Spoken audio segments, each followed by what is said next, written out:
Merry Christmas, My Dear, by Michael Whitehouse. They didn't suspect that I knew. At least it seemed that way. They were both willing to continue their sordid charade right in front of me, without a thought for what I was going through. Gwen had continued her loving wife act as we welcomed Max into our home that evening. The home I had provided for our family through blood, sweat, and tears. She always loved her Christmas decorations and the frills of hosting guests, and so in the warm glow of the Christmas tree, I poured champagne for both of them. Gwen looked puzzled as I popped the cork. Louis Roederer, Daniel? She asked. It's a special occasion, I replied cheerfully, wanting to tell them both how near they were to a reckoning. That's very generous of you, Daniel, Max said, looking at the expensive bubbling wine in his glass. Come now, we've known each other for 23 years, Max, I said, pouring myself a glass. You know I like to share with my nearest and dearest. I saw a glance between Gwen and Max, between wife and lover. They were beginning to grow suspicious. I knew it. I had to divert their worried looks to something more wholesome. Please help yourself to some cold meat, I grinned, picking up a plate from a nearby table and offering parma ham, chorizo, and other cured meat. Best you'll find in the city, I think you'll agree. Max and Gwen took a small amount and then washed it down with another few sips of champagne. Call me self-indulgent, but the meat was the best in the city. I had cured it myself down in the cellar months previous. This was no mere hobby. I liked to experiment with different recipes. I'd had a full kitchen installed in the cellar, wood oven, walk-in freezer, smoker, and much more. A place of solitude where I could develop my next culinary masterpiece. If a recipe worked, I would proudly share it with my chefs and expect them to mimic it perfectly. Owning several fine dining restaurants had paid for the house. It had paid for Gwen's extravagances. It had given us what was supposed to be a good life. An irony then that my passion for food would all fit perfectly into my plan. I have some chestnuts cooking in the oven. Won't be a second, I said to them both, moving out of the lounge and into the kitchen where I couldn't be seen. Opening the oven, the chestnuts smelled delicious. I took them out on their baking tray and then decanted them to a silver serving platter. The moment had to be perfect. I intended to eat them later after the denouement. I could hear low whispers coming from the lounge as I approached with the chestnuts. They abruptly ceased when a floorboard creaked under my foot.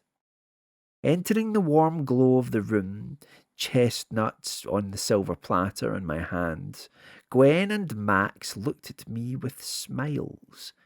Underpinning those smiles was a clear nervousness. So nervous were they that they had all but finished their glasses of champagne. Could I have another, dear? Gwen asked, sipping the last. I smiled. I don't think you need any more. No, one is quite enough. I moved over to a small mahogany table and placed the serving dish before taking a chestnut and throwing it into my mouth. Perfection. Don't be stingy, old chap, Max said. Give your wife another glass. I turned from the chestnuts, chewed, then swallowed, then smiled at them both. She's not my wife any more, old chap. Gwen let out a nervous laugh. Daniel, whatever do you mean? She said, the Christmas lights twinkling in her eyes. I looked down at my watch, ironically a Christmas gift from Gwen a few years previous. Tapping the glass of the watch, I looked up at Gwen and Max, my wife and best friend. Well, dear, I said, our vows were till death do us part. Your death should be here any second, so be ready to depart. Stop it, Daniel. You're scaring me. Max suddenly clawed at his throat. He let out a groan as saliva frothed up out of his mouth. He staggered towards the hall doorway and then fell to the floor. "Huh, that'll be the poison then," I said. "Right on schedule." Gwen began to scream, but I lurched forward and put my hand over her mouth. Her eyes bulged red as she shook and tried to break free from my grip. I couldn't help myself. As spit bubbled from her mouth through my fingers, I wrapped my other hand around her throat and slammed her body against the hardwood floor. Something cracked open and blood oozed from the back of her head. She gazed at me as she breathed her last, convulsed slightly, and then died. Stupid, stupid, I said to myself. And it was stupid. There was now evidence of my plan. Blood on the floor. Gwen's vacant red stare was now permanently glazed over. She was gone. Max was lying on the floor near the door, having tried to escape. His wrist looked to have been broken by the fall. A shame he couldn't feel any pain anymore. I scratched my head and tried to think as I ran to a closet and pulled out a mop and bucket.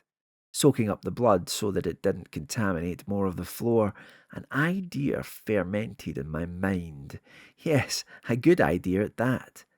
Out in my work shed there were some extra pieces that had been left over when the floor had been installed. I'd just have to replace the contaminated planks and dispose of them. A mild diversion from the plan, but nothing soul-destroying. There would still be time for chestnuts and wine later. For now, moving the bodies was critical. I walked into the hallway nearby and opened the door beneath the main staircase. It led straight down into the cellar, but this was no darkened level of the house. It was a brightly lit culinary workspace. I was an artist of sorts, and the cellar was my studio. Gwen had hated how much time I spent down there working on recipes instead of idly spending time with her. "No more arguments, my dear," I said with a grin under my breath.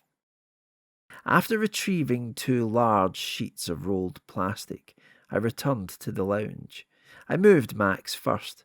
I struggled to roll his body onto one of the sheets, but eventually I managed it.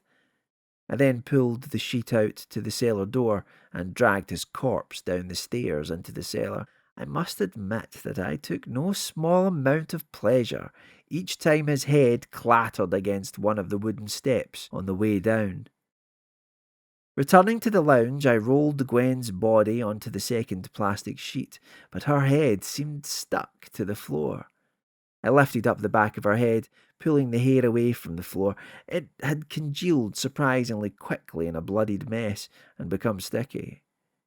At the back of her scalp, I could feel a deep depression where her skull had caved in. I felt the depression with my fingers for a moment and felt a strange elation. I had broken her with my own bare hands, as she had broken my heart. Throughout both murders, and I have no problem calling them such, I had been surprised by how little the endeavour had fazed me. I'd never killed before, but I felt in my bones that these 2 people deserved it for their betrayal. There was no room for empathy or remorse. They had to be dealt with. I gave Gwen a final push onto the plastic sheet. Despite how easy I had found it, moving Gwen's body did cause me some anxiety. When I pulled her onto the plastic sheets, she let out a gasp of air. I'd heard about this before. Nurses often hear air being expelled from the lungs of deceased patients when moved, but nonetheless, the sound startled me. I stopped pulling the plastic sheet and looked down at my wife's corpse. Her eyes remained vacant. I leaned over and put my ear an inch from her mouth. No breath, no life. I was quite satisfied that she was dead.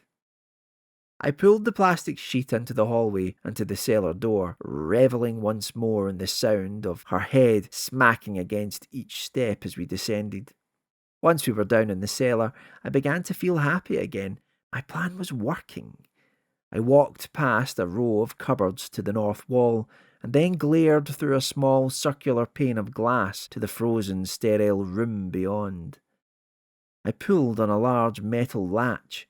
The door in front of me opened with a tug, and I was greeted by a blast of bitterly ice-cold air. I'd used the large walk-in freezer to store cuts of meat and other foods throughout the years. Letting anything go to waste was a pet peeve of mine. Despite hating the amount of time I spent in the cellar working on recipes, Gwen had loved the freezer as it had allowed us to store large amounts of food for the busy dinner parties she enjoyed hosting. I giggled to myself that she would now become another piece of stored meat in the freezer. Temporarily, at least. I'd store her and Max there for 2 days. Max had no family to speak of, this I knew, and Gwen's sister lived across the country. They barely spoke at all, and certainly not on Christmas Day. No one would miss them for a couple of days. The cold would stop the bodies from rotting and stinking the house up. I'd do the rounds on Christmas Day and tell my friends that the two of them had run off together, playing the part of the heartbroken husband. On Boxing Day, I would move them to a small meat processing factory I owned. The workers were off for the holidays, so no one would be around. I would grind my wife and friend up into mince, away from prying ears and eyes. Yes, by the evening of the 26th, there wouldn't be a trace of Gwen or Max once I was done with them. Moving back to the foot of the staircase, I pulled Max's sheet and dragged him across the cellar floor to the freezer door. There was a lip on the bottom of the doorway. It was hard work getting his body over that, but I managed it eventually. I then pulled the body over to the corner of the freezer and lay Max there. He stared into nothingness, his face pale and his jaw wide open. I stared at him for a moment to enjoy myself. He would be frozen through in a matter of hours. How I wished he could feel the agony of such a fate. A pity he was dead.